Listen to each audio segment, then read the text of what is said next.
Il-Times of Malta fil-Gazzetta tal-Ħadd irrapportat il-Gvern se jkollu jwaqqaf numru ta' proġetti infrastrutturali biex ikompli jissikka ċ-ċintorin u dan kollu fil-prattika se jkun qed jaffettwa l-iskejjel, it-toroq u diversi proġetti oħrajn.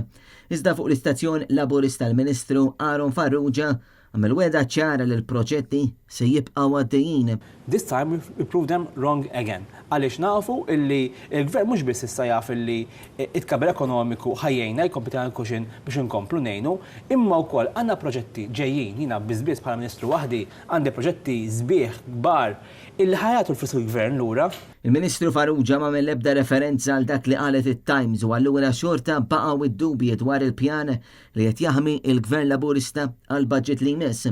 Ħafna qed jistaqsu wkoll jekk it-toroq li jinsabu maqluha u se jdumu aktar biex jitlestew fil-waqt l-oħrajn stqarrew ma' News kif il-Gvern se jibqa' jħalli l-istudenti u l-għalliema fil-containers għax innuqqas ta' investiment fl-edukazzjoni se jkun qiegħed iġib reperkussjonijiet oħra bħal dawn. Il-Gvern min-naħa tiegħu diġà aċċett aktar minn €1,000,000 mill-budget allokat għall-Università ta' Malta.